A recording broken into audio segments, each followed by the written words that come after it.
Do you ever wonder how circuits work? And on top of that, how to trace those circuits so we can understand them better on the map. So let's look at simple circuits today. We have also components of simple circuits. We're going to see series circuit and parallel circuit. If you have any other questions about circuits, do not hesitate to ask your questions as we are going along. So let's see if we can do the first bit of learning. So this is a website called FET. It's from Colorado University. I'm going to put a link in the chat section here. I use it in class to do simulations, especially for people doing homework. Otherwise, in class, we always do hands-on activity. So here, I'm going to show you here in at the bottom here, the basic electrical circuit. So here I have a cell, so energy cell. So when you are looking at an energy cell, like Duracell, for example, Energizer, or any other company, these little cells are, let's see if I can put it there, they measure about 1.5 volt. So if I have here a voltmeter and I check, I should have 1.5 volt. So this is an energy cell. If you put many energy cells together, then you end up with a battery. A battery is great because you have more energy for the electrons to make something work in your circuit. So what we're going to do today, I'm going to put it about 9 volt. I think that should be plenty. Let's see, as a start. But as you can see, I can go all the way to 120 volts because there's also a simulation where you can actually use AC current. This one here is direct current. It works in your phone, for example. So we have an energy source. We have here conductors. We have here our first bulb. This bulb here is what we call the resistance. A resistance is a place where the energy of the electrons are being transferred from the chemical energy from the battery, and it's transformed. So let's see if I can close the switch. So here the bulb is transferring the chemical energy from the battery all the way to the bulb, and then it creates light. Resistance can create light, can create heat, movement like an electric motor, can also, what else could it, heat, light, and there's something else, and sound. Your phones have all of those things. And here we have electrons going this way, all the way back to get more energy in the battery. I remind you that I call this one a battery because I have, actually, let's put 2. So for me, this always looks like a cell. So I'm going to put it this way. I'm going to put 2 batteries. By putting 2 batteries, there you go, then 2 energy cell, I can actually say that it is a battery. So I'm going to put it like this, and let's put 9. So we have 9 volt here plus 1.5 volt. That gives us a total of 150. There you go. We have the electrons going around. The only way they can move is if the interrupter is closed. If it is open, nothing can move. So here the reason why the electrons are moving this way is that when we close the circuit, we have the electrons attracted by the positive end of the battery, and then electrons are located on the negative side. So what happens is that the electrons can now move and reach the positive side of the battery. At the same time, they go through the bulb, creating light. Now, this is what we call the movement of electrons. The conventional way to show how current works is the other way. I don't have a great explanation to why that is. All I can figure out is that if you have the negative end of the battery, maybe people say, well, that means that more negative are going this way. But that's an educated guess. If you know the answer, I'd be more than happy to know. So here, I like the way electrons are working, so we're going to put it this way. So here, I can see that I have 10.5 volt of energy given to electron. So that means that if I put, okay, so let's see if I can put the switch back. So what's happening here? I'm going to put the switch back. It's not happy, eh? Wow, okay. So switch on, switch off, perfect. If I go and put my voltmeter on either side of the bulb, let's see what number I get. I know that I have 10.5 volt here. If I close the circuit, the light bulb is on and I have here 10.5 volts. So that means that all the energy absorbed by this here will be given completely to the bulb right here. So let's see if we can look at how we can do the tracing of this bit. So we're going to look at some symbols. So first of all, we have wires. They're in a straight line. That's easy. We also have our source. So this is a cell and this is a battery. Often we like to say what is the voltage at these source.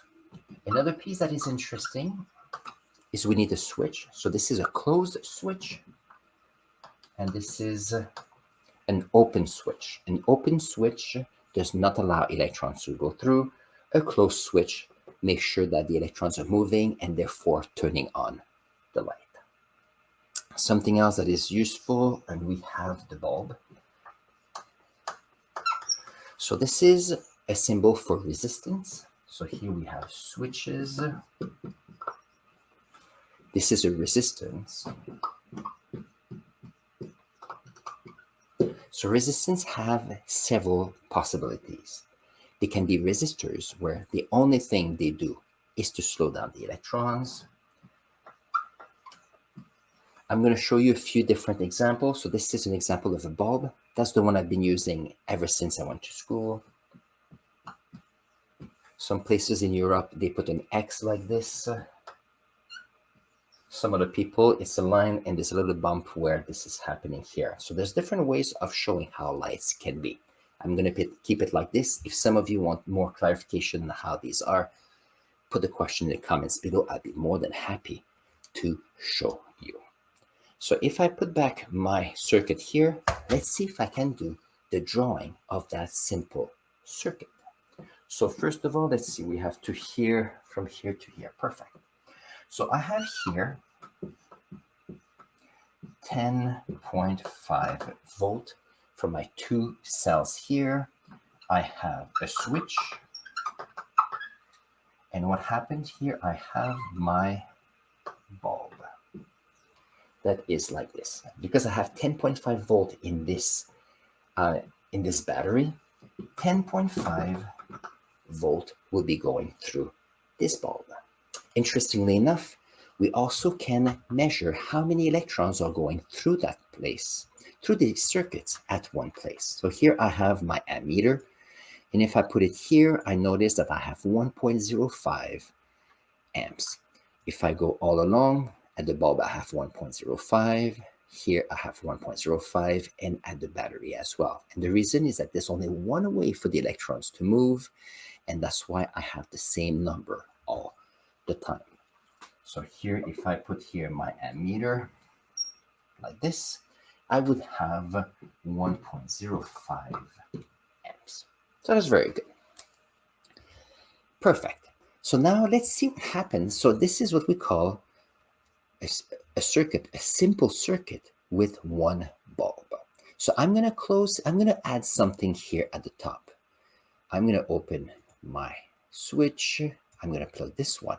So here we're going to have electrons that can go here in two possible ways. They can go either on the first branch or on the second branch. So here we have two ways for electrons to go. This is what we call a parallel circuit. So when I close the circuit, I can see that electrons are going either this way or they are going to the other branch. Now, interestingly enough, look at the light bulb. We have here a bright light bulb, but when I have two light bulbs, then they're a bit dimmer. So let's see if we can measure information here. So if I measure how much energy goes through the two bulbs, I have 10.5 volts. That's the same thing as the energy in that bulb right here. However, now the energy of the electrons have to be divided in two because we have two light bulbs. So if I go here, I will notice that the energy given to this light bulb is now 5.25. If I go on the other side, for this bulb here, I have 5.25. So that means that, oops, this way. When I have my energy going this way, I have 10.5 volt. So all the electrons going this way have 10.5, and going up here also have 10.5, but they have to divide the energy into. So let's see. On this branch here, I still have 1.25 amps because there's only one way and one bulb. However, if you go here to the other branch, I have now 0.52 amps. So that means that each of the bulb have half the energy, but the number of electrons going on this branch here is half as many as well. So interestingly enough, that means that 0.5 amps are going this way. We have 1.05 amps going this way. So that means in the whole circuit, here and in the battery, we have to add how many amps we have from the two branches. And therefore, we have 1.57 amps here. And I suggest that you use the simulation here to actually see the numbers to see how they work. If you have access to equipment and do circuits hands-on, please do so. And you'll notice that if you have one bulb compared to two, the two bulbs will be dimmer and you can measure the voltage and the current. It is amazing. So let's see if I can add this to the circuit we have here. So here we have another branch, first bulb, second bulb like this. Each of the bulbs is half, so we have 5.25 volt, 5.25 volt. We noticed here that when there's an ammeter, it's 1.05 amps. When there's two, it is 0.52 amps, which is half of it. And here we have the sum of all the amps so far, 1.5. So how much do they say? Just making sure it's 5.7. There we go. 1.57 amp, like this. So here, what is interesting, we have a parallel circuit. So some of you will say, well, what is a series circuit? So if I was to take, so let's see. So this is a parallel circuit because the electrons here can actually go in two different ways. But if I take this branch off, the electrons here that has to go through two resistance, two bulbs. Here, this is a series circuit. Series means that the bulbs are one after each other. When it's parallel, there's two different ways for the electrons to go through. So that is the point here. Let's see if we can go and add a third branch to our parallel circuit. So here, what I'm going to do, I'm going to put this one here and this one right there. And I'm going to close my switch. And what do I have? I have here my three branches. First branch here has a bright light bulb. This one here, I have two dimmer light bulb. And here I have three bulbs. And as you notice, the three bulbs are very dim. And the reason for that, if I am to look at the measurements, the number of volts in that bulb here is 3.5 volt. For the next one here, 3.5 volt as well. And for the next one is 3.5 volt. So here somehow the energy of the electrons are divided. So if I have two bulbs, 3.5 plus 3.5 is 7 volt. And if I include the three of them, I have 10.5 volts, which makes sense because when we have here the electrons going through the battery, each electrons are gathering 10.5 volt to give their 10.5 volt to one bulb. That means that the bulb has the whole 10.5 volt. And you go here, the 2 volt are getting the full 10.5, but because there's two, we divide the voltage. And here in the third branch, the electrons do have 10.5 volt as a whole because that's the total energy they have, but they have to divide the energy. So each of the bulbs have 3.5 volt. Now that's the first thing. Next one, let's see what else we can say. So here, if you take that one branch only, that this is one branch in series. So these bulbs are connected in series. The current, if you have one bulb, is 1.05. We saw that earlier. If there are two bulbs, they're divided in two. So 1.05 divided by 2 is 0.52. And if you have three bulbs, what do you notice? It is even slower. And as you can see, the number of electrons, they are slowing down as well. The current here is 0.35. That means that you have electrons that have three ways. So we have this first branch, second, and third. So here we have a total of 1.92 volt going through the whole circuit. So every time you add a branch for the parallel circuit, the current here keeps getting bigger and bigger. So what happens if I keep putting in information? So I keep putting volt, I keep putting volt. That means that there's more energy here. The batteries can take more and more energy. But if you notice, look at the battery. I go from here and oops. So you get to a situation where there's so many electrons going through in this part right here. So only 9 here, 4.6, and 3.7, 3.07. Each of the branches are manageable, but if you add them, then you end up with so much current going through that it is creating extra heat, and therefore this is an issue. How can we do this? Well, there's a few things we can do. We can either add resistors to intentionally slow down the electrons, or we need to put safety procedures here, for example, a breaker or fuse, to make sure that the circuit is protected. And that is, so here, I'm going to see if I can create less energy. So I'm going to go here with 11 volt. And here I'm going to go down to 11 volt. Perfect. And now it's so much more manageable. So sometimes you're wondering if you have a phone. Let's see if you have a phone. If you have a phone, how come I don't have more power and more stronger, like a stronger battery? The issue though is that you can have stronger batteries, but you still have the circuitry in your phone that can take so much energy to make it work. There's been times in the past where phone companies had to discontinue phones because you were connecting them, and then the battery would burn, and then you had phones that were not safe, or phones that were very, very hot because of how much energy were going through the battery here and in the cell phone. So when you think of electronics, you have to be careful. Now, this is for direct current circuits.